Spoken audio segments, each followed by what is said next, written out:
ऋषियों ने पूछा, सूत जी, शिवलिंग की स्थापना कैसे करनी चाहिए तथा उसकी पूजा कैसे, किस काल में तथा किस द्रव्य द्वारा करनी चाहिए? सूत जी ने कहा, महर्षियों, मैं तुम लोगों के लिए इस विषय का वर्णन करता हूं, इसे ध्यान से सुनो और समझो। अनुकूल एवं शुभ समय में किसी पवित्र तीर्थ में, नदी के तट पर, ऐसी जगह पर शिवलिंग की स्थापना करनी चाहिए जहां रोज पूजन कर सके। पार्थिव द्रव्य से, जलमय द्रव्य से अथवा तेजस द्रव्य से पूजन करने से उपासक को पूजन का पूरा फल प्राप्त होता है। शुभ लक्षणों में पूजा करने पर यह तुरंत फल देने वाला है। चल प्रतिष्ठा के लिए छोटा शिवलिंग श्रेष्ठ माना जाता है। अचल प्रतिष्ठा हेतु बड़ा शिवलिंग अच्छा रहता है। शिवलिंग की पीठ सहित स्थापना करनी चाहिए। शिवलिंग की पीठ गोल, चौकोर, त्रिकोण अथवा खाट के पाए की भांति ऊपर नीचे मोटा और बीच में पतला होना चाहिए। ऐसा लिंग पीठ महान फल देने वाला होता है। पहले मिट्टी अथवा लोहे से शिवलिंग का निर्माण करना चाहिए। जिस द्रव्य से लिंग का निर्माण हो, उसी से उसका पीठ बनाना चाहिए। यही अचल प्रतिष्ठा वाले शिवलिंग की विशेषता है। चल प्रतिष्ठा वाले शिवलिंग में लिंग व प्रतिष्ठा एक ही तत्व से बनानी चाहिए। लिंग की लंबाई स्थापना करने वाले मनुष्य के 12 अंगुल के बराबर होनी चाहिए। इससे कम होने पर फल भी कम प्राप्त होता है, परंतु 12 अंगुल से लंबाई अधिक भी हो सकती है। चल लिंग में लंबाई स्थापना करने वाले के 1 अंगुल के बराबर होनी चाहिए, उससे कम नहीं। यजमान को चाहिए कि पहले वह शिल्प शास्त्र के अनुसार देवालय बनवाए तथा उसमें सभी देवगणों की मूर्ति स्थापित करे। देवालय का गर्भगृह सुंदर, सुदृढ़ और स्वच्छ होना चाहिए। उसमें पूर्व और पश्चिम में 2 मुख्य द्वार हों। जहां शिवलिंग की स्थापना करनी हो, उस स्थान के गर्त में नीलम, लाल वैदूर्य, श्याम, मरकत, मोती, मूंगा, गोमेद और हीरा, इन 9 रत्नों को वैदिक मंत्रों के साथ छोड़ दे। 5 वैदिक मंत्रों द्वारा 5 स्थानों से पूजन करके अग्नि में आहुति दें और परिवार सहित मेरी पूजा करके आचार्य को धन से तथा भाई बंधुओं को मनचाही वस्तु से संतुष्ट करें। याचकों को सुवर्ण, गृह एवं भू संपत्ति तथा गाय आदि प्रदान करें।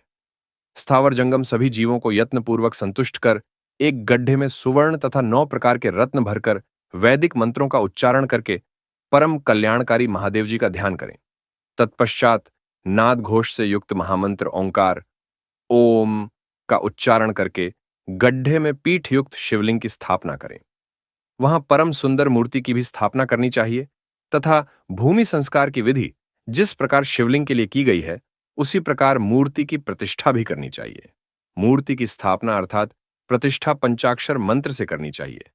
मूर्ति को बाहर से भी लिया जा सकता है, परंतु वह साधु पुरुषों द्वारा पूजित हो। इस प्रकार शिवलिंग व मूर्ति द्वारा की गई महादेव जी की पूजा शिवपद प्रदान करने वाली है। स्थावर और जंगम से लिंग भी 2 तरह का हो गया है। वृक्षलता आदि को स्थावर लिंग कहते हैं और कृमिकीट आदि को जंगम लिंग। स्थावर लिंग को सींचना चाहिए तथा जंगम लिंग को आहार एवं जल देकर तृप्त करना चाहिए। यों चराचर जीवों को भगवान शंकर का प्रतीक मानकर उनका पूजन करना चाहिए। इस तरह महालिंग की स्थापना करके विविध उपचारों द्वारा उसका रोज पूजन करें तथा देवालय के पास ध्वजारोहण करें। शिवलिंग साक्षात शिव का पद प्रदान करने वाला है। आवाहन, आसन, अर्घ्य, पाद्य, पाद्यांग, आचमन, स्नान, वस्त्र, यज्ञोपवीत, गंध, पुष्प, धूप, दीप, नैवेद्य, तांबूल, समर्पण, नीराजन, नमस्कार और विसर्जन, ये 16 उपचार हैं। इनके द्वारा पूजन करें। इस तरह किया गया भगवान शिव का पूजन शिवपद की प्राप्ति कराने वाला है। सभी शिवलिंगों की स्थापना के उपरांत, चाहे वे मनुष्य द्वारा स्थापित, अर्षियों या देवताओं द्वारा अथवा अपने आप प्रकट हुए हों, सभी का उपर्युक्त विधि से पूजन करना चाहिए, तभी फल प्राप्त होता है। उसकी परिक्रमा और नमस्कार करने से शिवपद की प्राप्ति होती है। शिवलिंग का नियम पूर्वक दर्शन भी कल्याणकारी होता है। मिट्टी, आटा, गाय के गोबर, फूल, कनेर पुष्प, फल, गुड़, मक्खन, भस्म अथवा अन्न से शिवलिंग बनाकर प्रतिदिन पूजन करें तथा प्रतिदिन 10,000 प्रणव मंत्रों का जाप करें अथवा दोनों संध्याओं के समय 1 सहस्र प्रणव मंत्रों का जाप करें। इससे भी शिव पद की प्राप्ति होती है। जप काल में प्रणव मंत्र का उच्चारण मन की शुद्धि करता है। नाद और बिंदु से युक्त ओंकार को कुछ विद्वान समान प्रणव कहते हैं। प्रतिदिन 10,000 पंचाक्षर मंत्र का जाप अथवा दोनों संध्याओं को एक सहस्र मंत्र का जाप शिव पद की प्राप्ति कराने वाला है। सभी ब्राह्मणों के लिए प्रणव से युक्त पंचाक्षर मंत्र अति फलदायक है। कलश से किया स्नान, मंत्र की दीक्षा, मातृकाओं का न्यास, सत्य से पवित्र अंतःकरण, ब्राह्मण तथा ज्ञानी गुरु सभी को उत्तम माना गया है। पंचाक्षर मंत्र का 5 करोड़ जाप करने से मनुष्य भगवान शिव के समान हो जाता है। 1, 2, 3 अथवा 4 करोड़ जाप करके मनुष्य क्रमशः ब्रह्मा, विष्णु, रुद्र तथा महेश्वर का पद प्राप्त कर लेता है। यदि 1000 दिनों तक प्रतिदिन एक सहस्र जाप पंचाक्षर मंत्रों का किया जाए और प्रतिदिन ब्राह्मण को भोजन कराया जाए तो इससे अभीष्ट कार्य की सिद्धि होती है। ब्राह्मण को प्रतिदिन प्रातःकाल 1008 बार गायत्री मंत्र का जाप करना चाहिए, क्योंकि गायत्री मंत्र शिव पद की प्राप्ति कराता है। वेद मंत्रों और वैदिक सूक्तियों का भी नियम से जाप करें। अन्य मंत्रों में जितने अक्षर हैं उनके उतने लाख जाप करें। इस प्रकार यथाशक्ति जाप करने वाला मनुष्य मोक्ष प्राप्त करता है। अपनी पसंद से कोई एक मंत्र अपनाकर प्रतिदिन उसका जाप करें अथवा ओम का नित्य 1 सहस्र जाप करें। ऐसा करने से संपूर्ण मनोरथों की सिद्धि होती है। जो मनुष्य भगवान शिव के लिए फुलवाड़ी या बगीचे लगाता है तथा शिव मंदिर में झाड़ने बुहारने का सेवा कार्य करता है, ऐसे शिव भक्त को पुण्य कर्म की प्राप्ति होती है। अंत समय में भगवान शिव उसे मोक्ष प्रदान करते हैं। काशी में निवास करने से भी योग और मोक्ष की प्राप्ति होती है। इसलिए आमरण भगवान शिव के क्षेत्र में निवास करना चाहिए। उस क्षेत्र में स्थित बावड़ी, तालाब, कुआं और पोखर को शिवलिंग समझकर वहां स्नान, दान और जाप करके मनुष्य भगवान शिव को प्राप्त कर लेता है। जो मनुष्य शिव के क्षेत्र में अपने किसी मृत संबंधी का दाह, दशाह, मासिक श्राद्ध अथवा वार्षिक श्राद्ध करता है अथवा अपने पितरों को पिंड देता है, वह तत्काल सभी पापों से मुक्त हो जाता है और अंत में शिव पद प्राप्त करता है। लोक में अपने वर्ण के अनुसार आचरण करने व सदाचार का पालन करने से शिव पद की प्राप्ति होती है। निष्काम भाव से किया गया कार्य अभीष्ट फल देने वाला एवं शिव पद प्रदान करने वाला होता है। दिन के प्रातः, मध्याह्न और सायं 3 विभाग होते हैं। इनमें सभी को एक एक प्रकार के कर्म का प्रतिपादन करना चाहिए। प्रातःकाल रोजाना दैनिक शास्त्र कर्म, मध्याह्न सकाम कर्म तथा सायंकाल शांति कर्म के लिए पूजन करना चाहिए। इसी प्रकार रात्रि में 4 प्रहर होते हैं। उनमें से बीच के 2 प्रहर निशीथ काल कहलाते हैं। इसी काल में पूजा करनी चाहिए, क्योंकि यह पूजा अभीष्ट फल देने वाली है। कलयुग में कर्म द्वारा ही फल की सिद्धि होगी। इस प्रकार विधिपूर्वक और समयानुसार भगवान शिव का पूजन करने वाले मनुष्य को अपने कर्मों का पूरा फल मिलता है। ऋषियों ने कहा, सूत जी, ऐसे पुण्य क्षेत्र कौन कौन से हैं जिनका आश्रय लेकर सभी स्त्री पुरुष शिवपद को प्राप्त कर लें? कृपया कर हमें बताइए। सूत जी बोले, हे विद्वान और बुद्धिमान महर्षियों, मैं मोक्ष देने वाले शिव क्षेत्रों का वर्णन कर रहा हूं। पर्वत, वन और काननों सहित इस पृथ्वी का विस्तार 50 करोड़ योजन है। भगवान शिव की इच्छा से पृथ्वी ने सभी को धारण किया है। भगवान शिव ने भूतल पर विभिन्न स्थानों पर वहां के प्राणियों को मोक्ष देने के लिए शिव क्षेत्र का निर्माण किया है। कुछ क्षेत्रों को देवताओं और ऋषियों ने अपना निवास स्थान बनाया है, इसलिए उसमें तीर्थत्व प्रकट हो गया है। बहुत से तीर्थ ऐसे हैं जो स्वयं प्रकट हुए हैं। तीर्थ क्षेत्र में जाने पर मनुष्य को सदा स्नान, दान और जाप करना चाहिए, अन्यथा मनुष्य रोग, गरीबी तथा मूकता आदि दोषों का भागी हो जाता है। जो मनुष्य अपने देश में मृत्यु को प्राप्त होता है, वह इस पुण्य के फल से दोबारा मनुष्य योनि प्राप्त करता है, परंतु पापी मनुष्य दुर्गति को ही प्राप्त करता है। हे ब्राह्मणों, पुण्य क्षेत्र में किया गया पाप कर्म अधिक दृढ़ हो जाता है। अतः पुण्य क्षेत्र में निवास करते समय पाप कर्म करने से बचना चाहिए।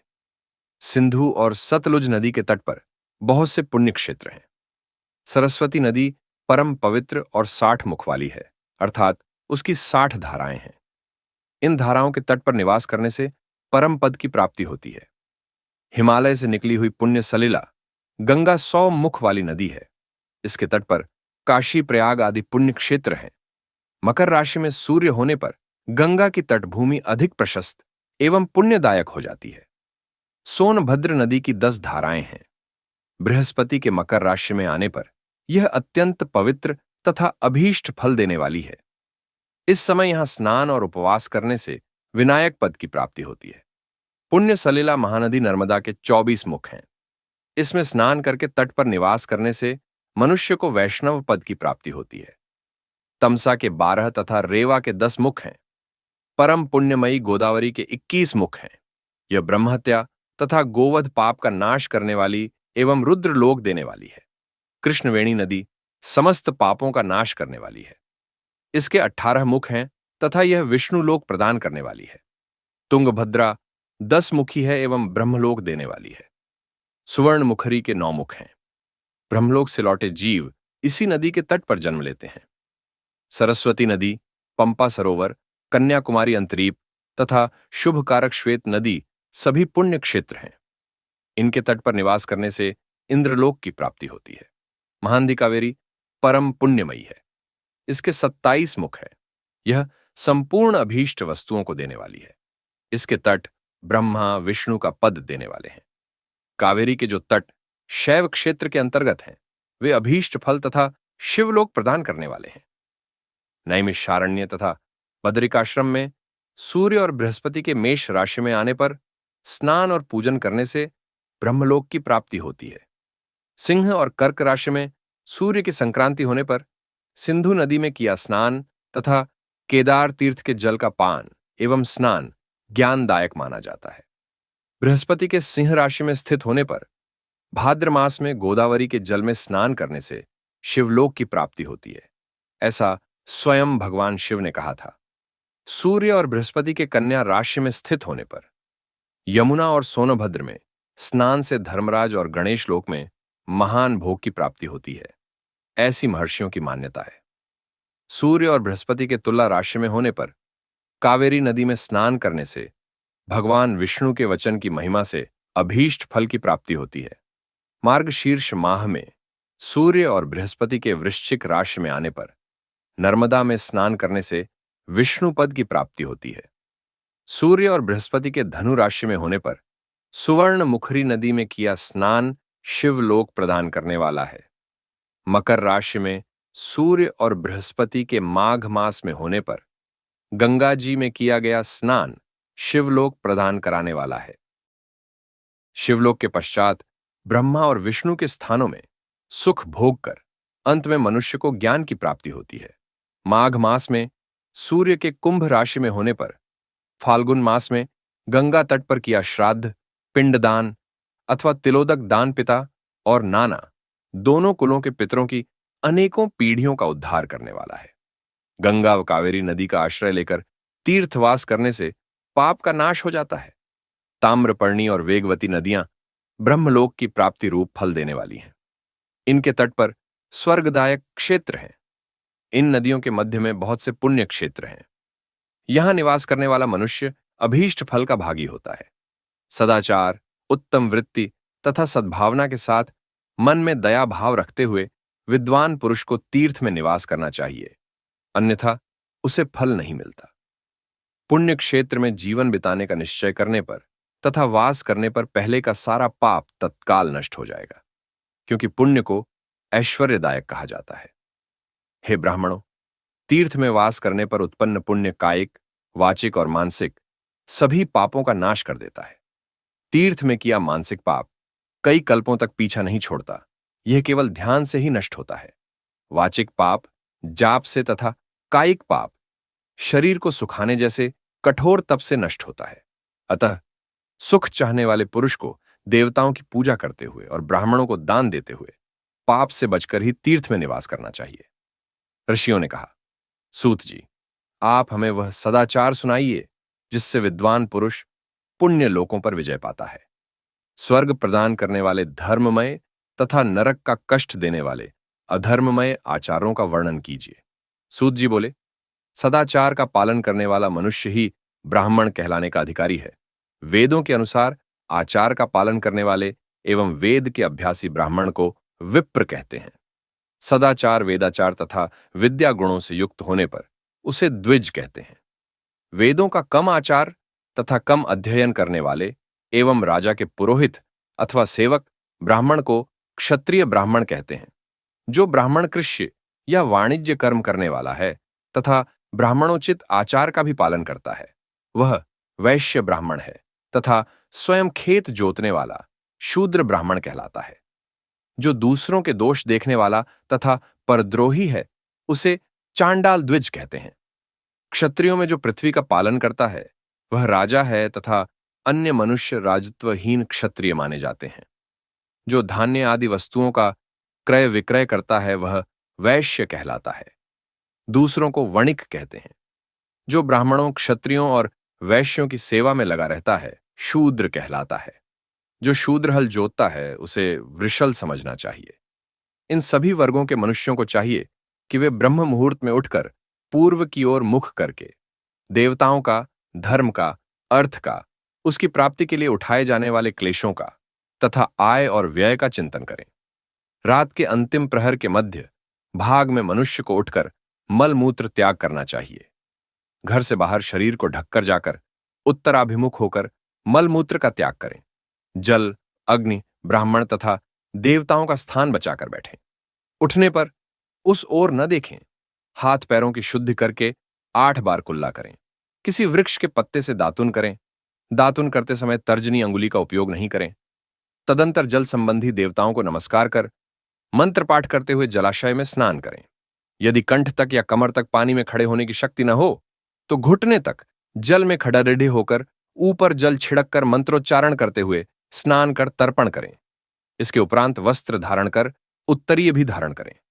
नदी अथवा तीर्थ में स्नान करने पर उतारे हुए वस्त्र वहां न धोएं। उसे किसी कुएं, बावड़ी अथवा घर ले जाकर धोएं। कपड़ों को निचोड़ने से जो जल गिरता है वह एक श्रेणी के पितरों की तृप्ति के लिए होता है। इसके बाद जाबाली उपनिषद में बताए गए मंत्र से भस्म लेकर लगाएं। इस विधि का पालन करने से पूर्व यदि भस्म गिर जाए तो गिराने वाला मनुष्य नरक में जाता है। आपोहिष्ठा मंत्र से पाप शांति के लिए सिर पर जल छिड़क कर यस्य क्षयाय मंत्र पढ़कर पैर पर जल छिड़कें। आपोहिष्ठा में 3 अर्चाएं हैं।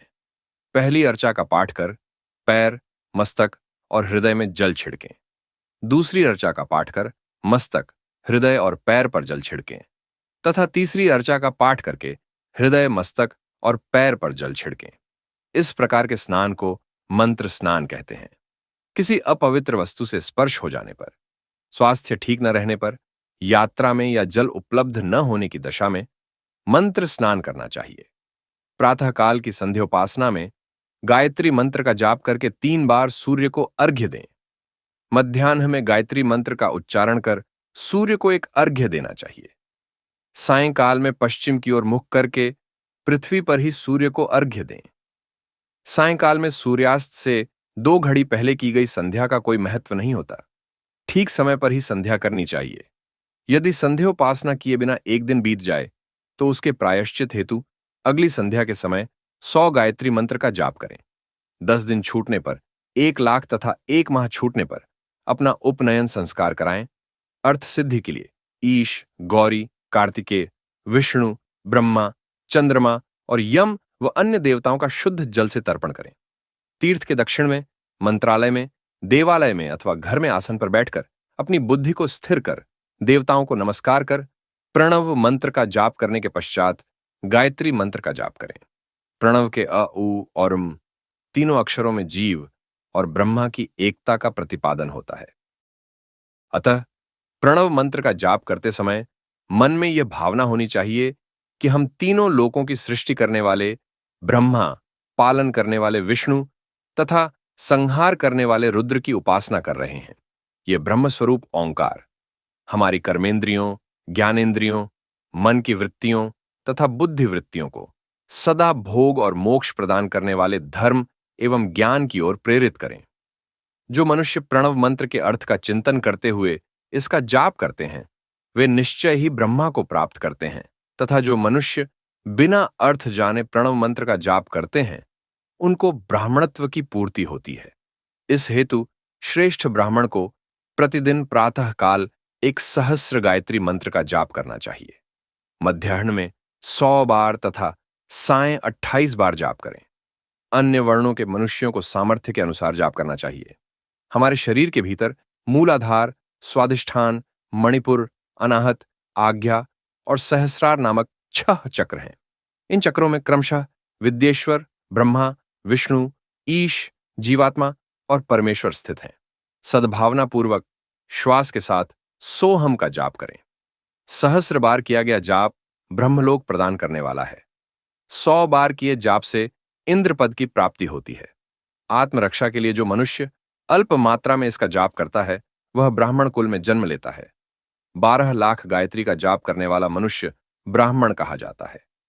जिस ब्राह्मण ने 1 लाख गायत्री का भी जप न किया हो उसे वैदिक कार्यों में न लगाएं। यदि एक दिन उल्लंघन हो जाए तो अगले दिन उसके बदले में उतने अधिक मंत्रों का जाप करना चाहिए। ऐसा करने से दोषों की शांति होती है। धर्म से अर्थ की प्राप्ति होती है। अर्थ से भोग सुलभ होता है। भोग से वैराग्य की संभावना होती है। धर्मपूर्वक उपार्जित धन से भोग प्राप्त होता है। उससे भोगों के प्रति आसक्ति उत्पन्न होती है। मनुष्य धर्म से धन पाता है एवं तपस्याओं से दिव्य रूप प्राप्त करता है। कामनाओं का त्याग करने से अंतःकरण की शुद्धि होती है।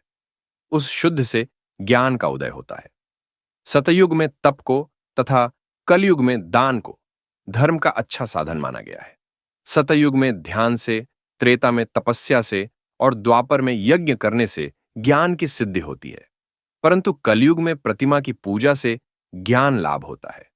अधर्म हिंसात्मक और दुख देने वाला है। धर्म से सुख व अभ्युदय की प्राप्ति होती है।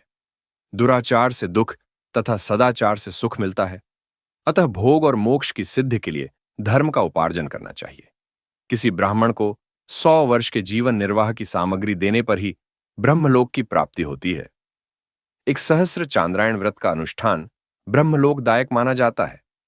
दान देने वाला पुरुष जिस देवता को सामने रखकर दान करता है, अर्थात जिस देवता को वह दान द्वारा प्रसन्न करना चाहता है, उसी देवता का लोक उसे प्राप्त होता है। धनहीन पुरुष तपस्या कर अक्षय सुख को प्राप्त कर सकते हैं। ब्राह्मण को दान ग्रहण कर तथा यज्ञ करके धन का अर्जन करना चाहिए। क्षत्रिय बाहुबल से तथा वैश्य कृषि एवं गोरक्षा से धन का उपार्जन करें।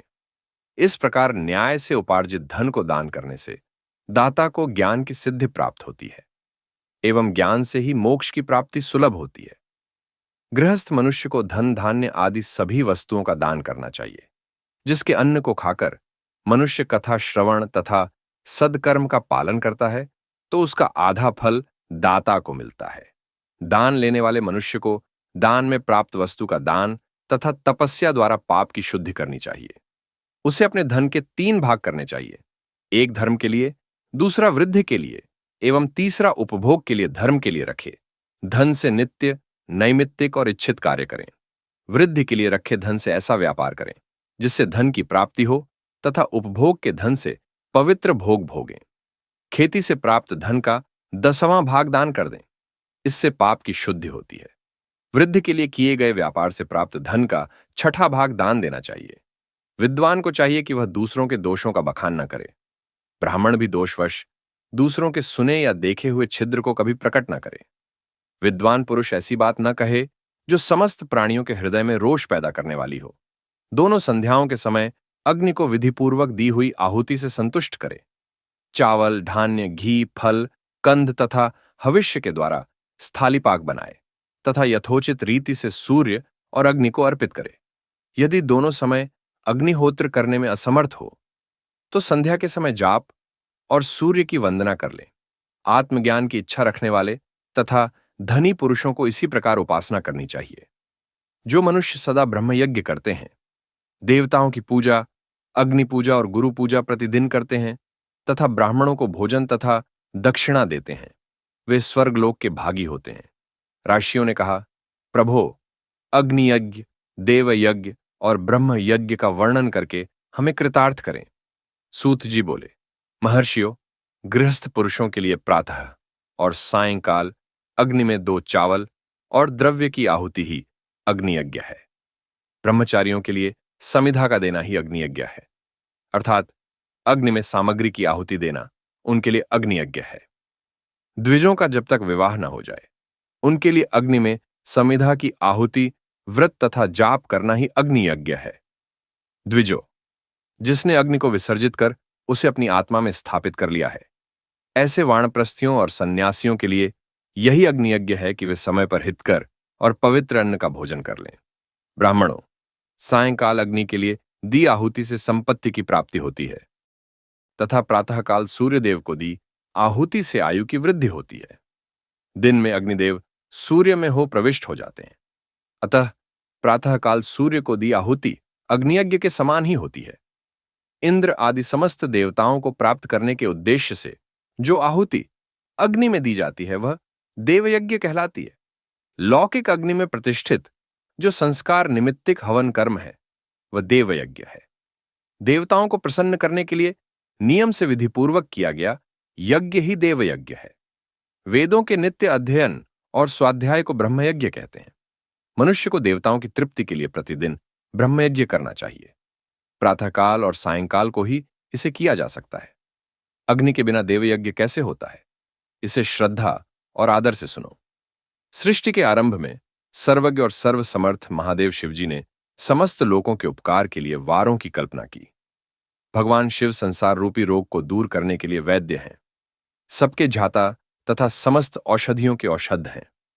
भगवान शिव ने सबसे पहले अपने वार की रचना की जो आरोग्य प्रदान करने वाला है। तत्पश्चात अपनी माया शक्ति का वार बनाया जो संपत्ति प्रदान करने वाला है।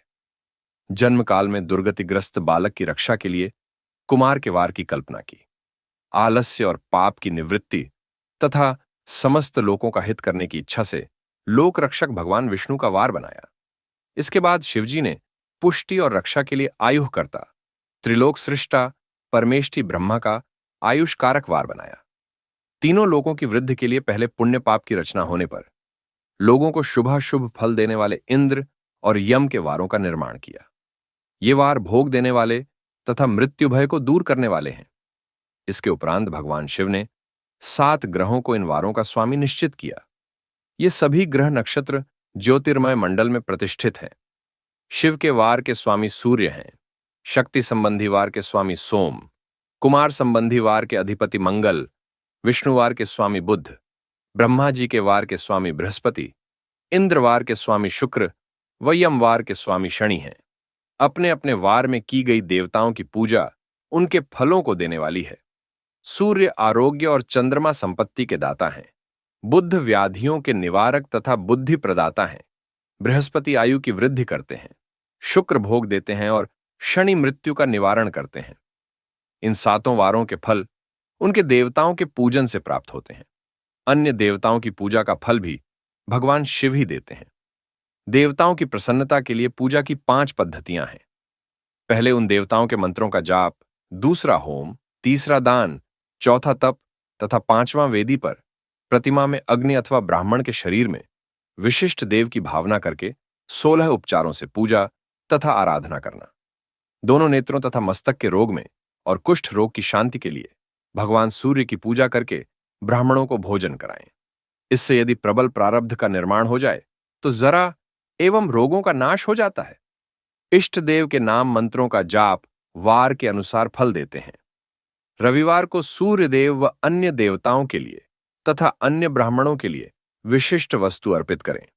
यह साधन विशिष्ट फल देने वाला होता है तथा इसके द्वारा पापों की शांति होती है। सोमवार को संपत्ति व लक्ष्मी की प्राप्ति के लिए लक्ष्मी की पूजा करें तथा पत्नी के साथ ब्राह्मणों को घी में पका अन्न भोजन कराएं। मंगलवार को रोगों की शांति के लिए काली की पूजा करें। उड़द, मूंग एवं अरहर की दाल से युक्त अन्न का भोजन ब्राह्मणों को कराएं। बुधवार को दधयुक्त अन्न से भगवान विष्णु का पूजन करें। ऐसा करने से पुत्र मित्र की प्राप्ति होती है। जो दीर्घायु होने की इच्छा रखते हैं वे बृहस्पतिवार को देवताओं का वस्त्र, यज्ञोपवीत तथा घी मिश्रित खीर से पूजन करें। भोगों की प्राप्ति के लिए शुक्रवार को एकाग्रचित्त होकर देवताओं का पूजन करें और ब्राह्मणों की तृप्ति के लिए षड्स युक्त अन्न दें। स्त्रियों की प्रसन्नता के लिए सुंदर वस्त्र का विधान करें। शनिवार अपमृत्यु का निवारण करने वाला है। इस दिन रुद्र की पूजा करें। तिल के होमदान से देवताओं को संतुष्ट करके ब्राह्मणों को तिल मिश्रित भोजन कराएं। इस तरह से देवताओं की पूजा करने से आरोग्य एवं उत्तम फल की प्राप्ति होगी। देवताओं के नित्य विशेष पूजन, स्नान, दान, जाप, होम तथा ब्राह्मण तर्पण एवं रवि आदि वारों में विशेष तिथि और नक्षत्रों का योग प्राप्त होने पर विभिन्न देवताओं के पूजन में जगदीश्वर भगवान शिव ही उन देवताओं के रूप में पूजित होकर सब लोगों को आरोग्य फल प्रदान करते हैं। देश, काल, पात्र, द्रव्य, श्रद्धा एवं लोक के अनुसार उनका ध्यान रखते हुए महादेव जी आराधना करने वालों को आरोग्य दी फल देते हैं। मंगल कार्य आरंभ में और अशुभ कार्यों के अंत में तथा जन्म नक्षत्रों के आने पर गृहस्थ पुरुष अपने घर में आरोग्य की समृद्धि के लिए सूर्य ग्रह का पूजन करें। इससे सिद्ध होता है कि देवताओं का पूजन संपूर्ण अभीष्ट वस्तुओं को देने वाला है। पूजन वैदिक मंत्रों के अनुसार ही होना चाहिए। शुभ फल की इच्छा रखने वाले मनुष्यों को 7 दिन अपनी शक्ति के अनुसार देव पूजन करना चाहिए। निर्धन मनुष्य तपस्या व व्रत आदि से तथा धनी धन के द्वारा देवी देवताओं की आराधना करें।